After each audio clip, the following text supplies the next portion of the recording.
Hello everyone. In this video, I'll be translating and summarizing the latest Urdu broadcast by Samina Pasha to make it accessible for our English-speaking audience. Let's go through the key developments and insights in Samina Pasha's words. The news is important because it relates to Mission Noor or Mujhe Hai Hukum Aza, whichever title you prefer. An activity plan was laid out under this, and it has been successfully executed. We will now assess how successful this call was.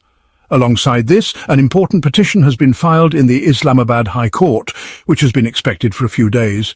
This is because everyone knows about the trouble with Imran Khan's Twitter account and much effort is being made to control it. We will share the latest developments on this with you.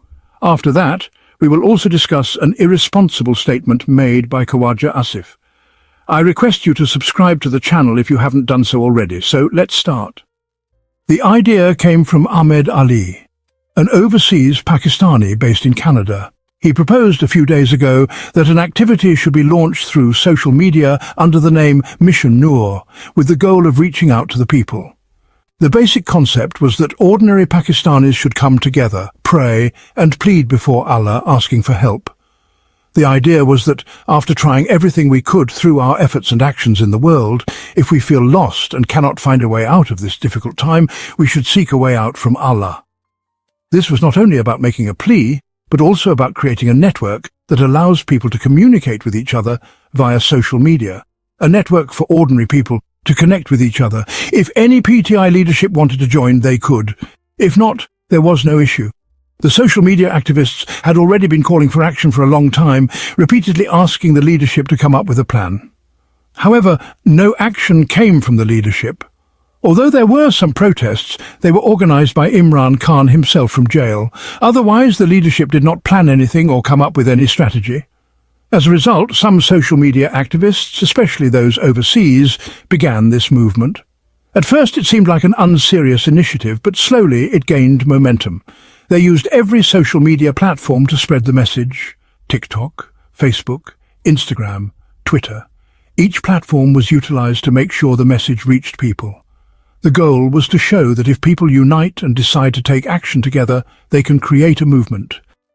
The first activity organized was the call to prayer, or azan, which was something safe and non-controversial, as no crackdown or legal action could be taken against it. People did not have to leave their homes, block roads, or raise slogans. They simply had to give the azan from their homes at a predetermined time. As the activity progressed, there was some controversy, but it was resolved, and eventually PTI's official leadership joined the effort. PTI's official media also joined in, and a large-scale atmosphere was created for this activity. This certainly caused some tension in the system because efforts were made to stop it, create conspiracies, and confuse people. Despite this, people continued to support it. I would say this was a well-intended activity that was quite successful. Although people didn't expect it to bring immediate results, they joined nonetheless, and the azan was broadcast at 9 o'clock in the evening on September 20th. Wherever possible, people gave the azan, on rooftops, in terraces, on streets, outside Adiala jail, outside Banigala, in mosques, or from within their homes. Children, elderly people and youth all participated. Women played the azan on their mobile phones and joined in the campaign in any way they could. Some people stood with their families, gave the azan and prayed. Others who were alone also called out to Allah. Many emotional moments were witnessed, as many people who had never experienced giving the azan before did so for the first time, and it was a deeply moving experience for them. For those who listened to the azan with their eyes closed, remembered Allah, and felt it from their hearts, tears must have flowed. On this occasion, several senior PTI leaders participated. Sheikh Waqas Akram gave the azan, along with MNA Fahim Khan and many prominent journalists. Even Gibran Ilyas gave the azan with his voice. Similarly, Sabir Shakir, Imran Riaz and many other PTI members participated. Allama Raja Nasir ul Abbas also gave the azan. Gradually more people joined in and the azan went viral on social media. It spread so widely that within minutes, thousands or even possibly millions of people had either given or heard the azan. If you check the videos, the timeline was filled with videos of people from various locations broadcasting the azan. In terms of participation, it was a massive success. People felt a sense of momentum, connectivity and networking, and realized that if they planned something together, they could make it happen. So, from this perspective, This activity was successful. Interestingly, as the time for the activity approached, Twitter started having problems again, with a significant slowdown in speed and videos not playing. I don't know if this was just in Pakistan or a global issue, but it seemed like a deliberate interruption, possibly to prevent the widespread comments and videos about the activity from circulating. Nevertheless, this experience was valuable, and it showed people that even if they feel helpless, nothing is impossible before Allah. When you make a plea to him, no earthly power can stand in his way. No matter how powerful the earthly rulers may think they are, when it comes to the power of Allah, they are insignificant. If you make a request before Allah with sincerity, He can remove all obstacles. So, this was an impactful activity that gave people new energy. It's being said that this is not the end, but just the beginning. Through this, different people will continue to plan more activities and efforts will be made to ensure that something is always in the works. PTI's leadership may not be actively participating at the moment, but I believe that if someone thinks that including PTI's organization is unnecessary, it may not be very beneficial. Because once PTI officially joined in, more people got involved, and it created weight and traction. It shows that when a leadership group gets involved, it can organize and attract more people to participate. Each person will be involved in their own way, individually. Some might think, forget it, I'm not participating. But when you connect with others, you can do things as part of a group, and many people get involved that way. This is my opinion. If social media thinks it can do something without the people on the ground, that's probably not the right way to think. And if the people on the ground think they can do something without the support of social media, that's also not right. Social media needs the people on the ground. They are making sacrifices. They go out and create videos, talk about the movement and keep the momentum going. The tension, the stress, comes from those who are present on the ground. But it's not just the people on the ground who are everything, because their sacrifices are one thing. But they also sometimes have to hide or bow down in front of power. Sometimes they have to be on the sidelines. Sometimes they have to escape. So all of this happens too. But the burden of narrative is carried by the people on social media. If they don't do anything, how will they spread the message? And if social media doesn't do anything, then how will their message reach anyone? So if they work together and keep the momentum of their movement going, things will move forward. But right now, there's a lot of bitterness between them. There's a lot of fighting and disagreements.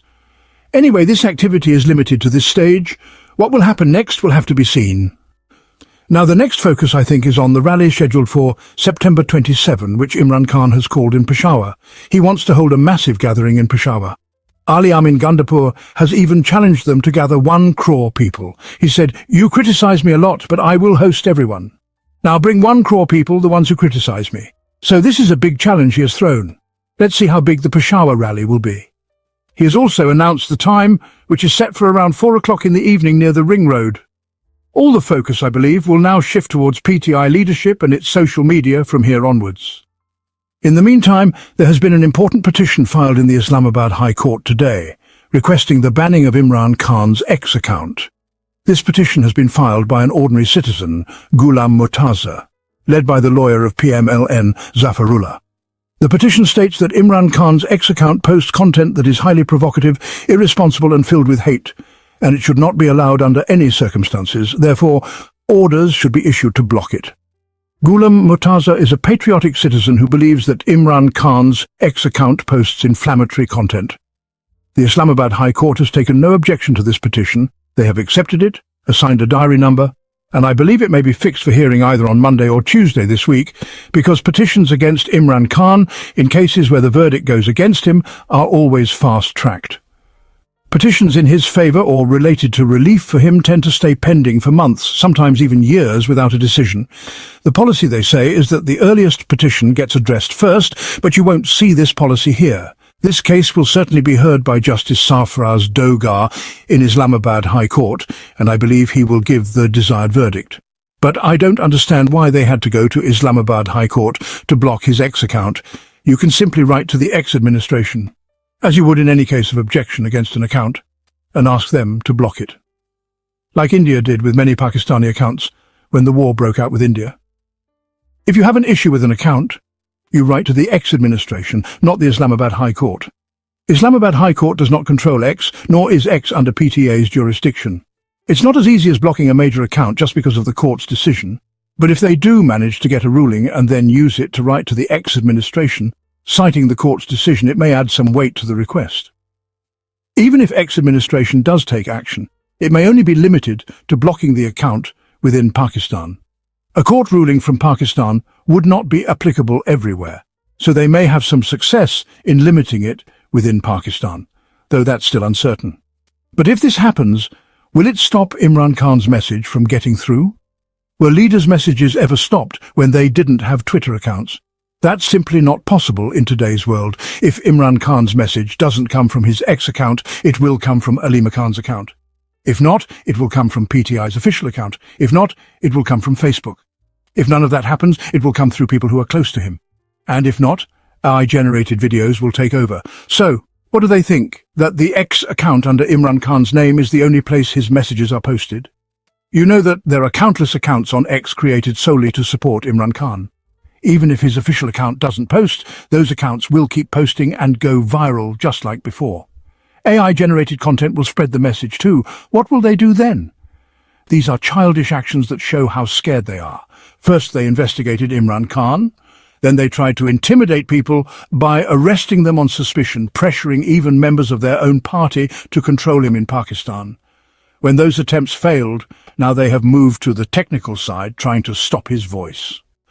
But I'm surprised that there was a time when Pakistan was proud of its freedom of speech, when they were champions of it. You remember when Nawaz Sharif's Twitter handle didn't even exist, but at one point when his message wasn't being broadcasted on TV, some journalists went to the Islamabad High Court, filing petitions that his freedom of speech was being restricted. Now I'm surprised that the same people who didn't care about Imran Khan's message are now trying to silence him in any way possible, even going so far as to ask for his X account to be shut down. How is this consistent with their previous stance? If they filed petitions back then to protect Nawaz Sharif's voice, how can they justify trying to silence Imran Khan now? Finally, Khawaja Asif, who is often criticized for being irresponsible, has made another careless statement. He was discussing the recent agreement between Pakistan and Saudi Arabia and mentioned that if nuclear cooperation was part of the deal with Saudi Arabia, Pakistan would consider it. This is a very sensitive statement. The details of the agreement haven't even been made public yet, so making such irresponsible statements without details is reckless. Talking about nuclear cooperation implies you're talking about nuclear proliferation, which could lead to sanctions or increased scrutiny. This was a very irresponsible statement, and after that, an official clarification had to be issued, saying that nuclear cooperation was not part of the deal. But the point remains that Khawaja Asif's age is now at the point where he should retire. He's no longer handling his responsibilities well. He constantly makes irresponsible statements that put Pakistan in awkward positions, causing harm to the government and becoming a subject of criticism. I don't understand why the establishment continues to carry this burden, nor why Nawaz Sharif and Shahbaz Sharif's government continues to tolerate it. There were calls earlier for Khawaja Asif to be sidelined, and now we see a major deal happening and the defence minister isn't even on board. This shows that in practice he has been sidelined, but his portfolio is still intact. Despite that, he's in a situation where he doesn't know the details and doesn't know how to handle things in the media. At this age, some basic sense should have kicked in by now, but I think he's at the age where he should just retire.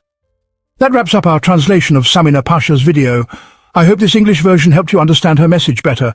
Please like, share and subscribe to Awami Lens to help our community grow. Don't forget to leave a comment below and let me know what you thought of this effort.